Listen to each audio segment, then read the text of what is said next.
में पीपल को देव वृक्ष माना गया है। पीपल को देव वृक्ष माना गया है। भगवान श्री कृष्ण गीता में अपनी विभूतियों का वर्णन करते हैं, अपनी 84 विभूतियों के बारे में बताते हैं। मासा नाम मार्ग शीर्षोहम ऋतु नाम कुसुमाकर, इस तरह से अपनी विभूति इंद्रिया नाम मनश्चास्मि। तो इस तरह से भगवान जब अपनी विभूतियों को बताते हैं तो उस समय ये भी बताते हैं कि वृक्षों में मैं अस्वस्थ अर्थात पीपल, पीपल को संस्कृत भाषा में अस्वस्थ कहते हैं। पीपल का वृक्ष शनि, राहु, केतु, सूर्य जैसे ग्रहों के अशुभ प्रभाव को शांत करता है। पीपल में ब्रह्मा, विष्णु, महेश, सूर्य, चंद्र, शनि और कई अन्य देवताओं का वास माना गया है।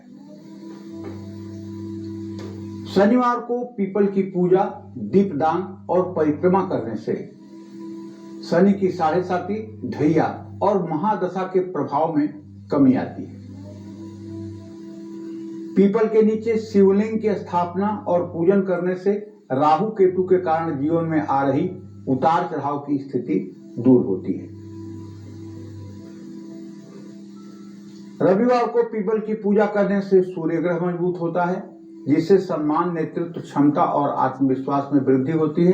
कोई लोग पीपल के पेड़ की पूजा रविवार के दिन वर्जित मानते हैं, लेकिन ऐसा कहीं शास्त्र सम्मत विधान नहीं दिखता है। लेकिन लोकाचार में यही है कि रविवार के दिन पीपल के पेड़ की पूजा नहीं होती है। दो मत है, एक शास्त्र मत है, एक लोक मत है। लोक मत की प्रधानता समाज में होती है। लोक मत का मतलब जैसे विवाह पद्धति में जो ब्रह्म विवाह पद्धति है उसमें 4 फेरे का विधान है, लेकिन अगर पंडित केवल 4 फेरे कराएं तो उस मंडप में बैठी हुई महिलाएं पंडित का सर फोड़ देंगी। 7 फेरे कराओ। अब जबकि 7 फेरे कहीं नहीं लिखे हुए हैं शास्त्र में, केवल 4 ही फेरे लिखे हुए हैं विवाह में, लेकिन 7 फेरे कराना पड़ता है और हर पंडित जी लोग 7 फेरे कराते हैं। क्यों? क्योंकि वो लोकाचार है, लोक में प्रचलित है, इसलिए कहीं कहीं लोकाचार का महत्व है। इसलिए पीपल को भी रविवार के दिन जल देने का विधान नहीं है, ऐसा लोकाचार है। पीपल के नीचे ध्यान करना, मंत्र का जप करना, ये सब अतुलनीय मानसिक शांति को देने वाला है। आपने कभी कोशिश नहीं किया होगा ना? अगर आपको पीपल का चमत्कार देखना है तो पीपल के पेड़ के पश्चिम दिशा में पूरब मुंह करके आप बैठ जाइए, एक आसन लगा करके। आसन ऊंचा नीचा ना हो, आसन स्थिर हो, और खास करके ऐसे पीपल के पेड़ के नीचे बैठिए जिस पीपल के पेड़ के नीचे चबूतरा बनाया गया। चबूतरा समझ रहे हैं ना? हाँ, चारों तरफ से, जिसके चारों तरफ से एक चबूतरा बनाया गया। उस पीपल के पेड़ के नीचे पश्चिम दिशा में बैठकर पूर्व दिशा में मुंह करके एक दीप प्रज्वलित करके और आप किसी मंत्र का जप शुरू करिए। आपको उस आनंद की अनुभूति होगी जो जीवन में त्रैलोक्य की राजलक्ष्मी मिलने पर भी आपको सुख नहीं मिल सकता है। वो सुख आपको वहां प्राप्त होगा, वो शांति आपको वहां मिलेगी। जीवन में स्थिरता आती है, एकाग्रता में वृद्धि होती है, मस्तिष्क की उर्वरा शक्ति बढ़ती है। पीपल के वृक्ष की सेवा से पूर्व जन्म के पापों का क्षय होता है और सौभाग्य में वृद्धि होती है। लेकिन पीपल को नुकसान पहुंचाने पर जो अनर्थ होता है उसकी कल्पना नहीं की जा सकती। जिन किन्हीं लोगों ने प्रमादवश, अहंकारवश पीपल को पेड़ माना और उसको नुकसान पहुंचाया, उनकी ऐसी दुर्गति हुई कि दुर्गति शब्द भी उसके लिए कम है। इसलिए कभी भी पीपल के पेड़ को नुकसान पहुंचाने से बहुत सावधान रहना चाहिए। हाँ, मैं ये नहीं कह रहा हूं कि आपके घर में पानी के टंकी के पास इतने छोटे छोटे पीपल के पेड़ हैं या आपके दरवाजे पे इतना छोटा सा पीपल का पेड़ उग गया है, ऐसे पीपल को आप हाथ से उखाड़ सकते हैं तो उखाड़ दीजिए, कोई बात नहीं, और उसको कहीं जल में प्रवाहित कर दीजिए। लेकिन जो पीपल का पेड़ जड़ में है उसको अगर आप नुकसान पहुंचाते हैं तो फिर अनर्थ का मूल होगा। अमावस्या या शनिवार को पीपल की पूजा करने से पितर दोष से मुक्ति मिल ही जाती है।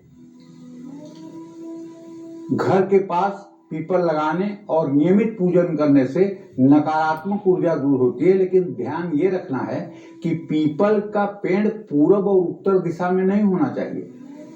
अगर पूर्व और उत्तर दिशा में होगा तो ये देव वृक्ष है, इसकी छाया आपके घर पर पड़ेगी, और जब इसकी छाया आपके घर पर पड़ेगी और उस घर में रह करके आप सांसारिक काम करेंगे तो ये नुकसानदेह होगा। इसलिए पीपल का पेड़ कभी घर के ठीक पूर्व दिशा में और उत्तर दिशा में नहीं होना चाहिए। लेकिन अगर पीपल का पेड़ दक्षिण दिशा में है और पश्चिम दिशा में है तो ये हानिकारक नहीं है, क्योंकि जब सुबह सूरज उदय होगा तो पश्चिम दिशा का पीपल के पेड़ की छाया आपके घर पर नहीं पड़ेगी, सूर्यास्त के समय भी उसका प्रभाव नहीं पड़ेगा, और इसी तरह से दक्षिण दिशा में रहने वाला पीपल का पेड़ वो भी आपको नकारात्मक ऊर्जा नहीं देगा। लेकिन अगर पूर्व और उत्तर दिशा में है और इस वास्तु दोष को दूर करने के लिए आप पीपल को नुकसान पहुंचाना चाहते हैं तो महा अनर्थ की बात है।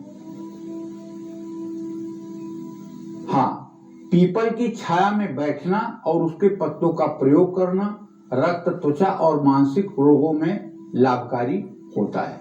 पीपल के पेड़ के नीचे बैठ करके हवन करने से आप बड़ी से बड़ी विपत्तियों से बच सकते हैं।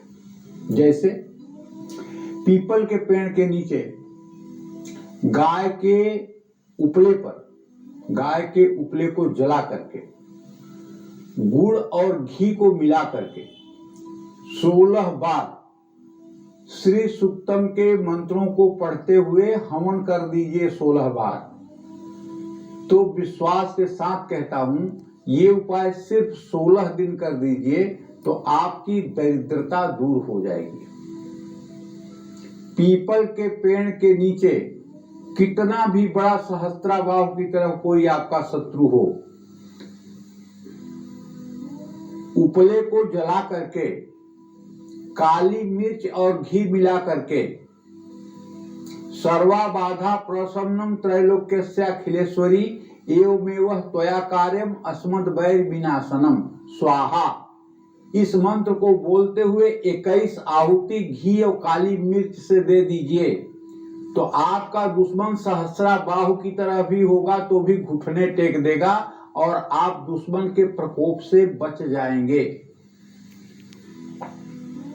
आप चाहे जितनी बड़ी विपदा में पड़े हुए हैं, अगर गूगल के 108 टुकड़े घी में डुबोकर और उसे गाय के गोबर के उपले पर जला करके और हवन पीपल के नीचे करिए, ओम करो तुसाना शुभे तुरीश्वरी शुभाणी भद्राणी विहंतु चापदः, 108 बार इस मंत्र से 9 दिन तक अगर आप हवन कर दें तो चाहे जितनी बड़ी विपत्ति होगी, चाहे कोई कारागार में बंद होगा और चाहे कोई वेंटिलेटर पर होगा, उसमें भी राहत मिल जाएगी।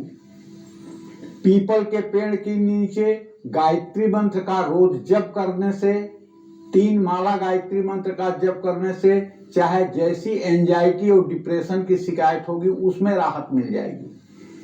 पीपल के पेड़ के नीचे नित्य अगर आप बैठ करके महामृत्युंजय मंत्र का 10 माला जप कर लें और ये उपाय 150 दिनों तक कर लें तो आपको 100 वर्ष की आयु में कोई कमी नहीं होगी।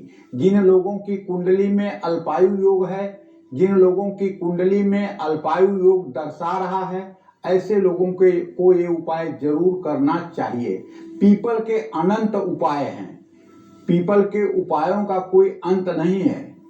यहाँ तक कि जो लोग केवल पीपल के नीचे सरसों के तेल का दिया जलाकर और पीपल की 7 परिक्रमा करते हुए पीपल में कच्चा सूत 7 बार लपेट देते हैं, ऐसे लोग शनि की महादशा, शनि की ढैया, शनि के 7.5 के प्रकोप से तत्काल मुक्त हो जाते हैं।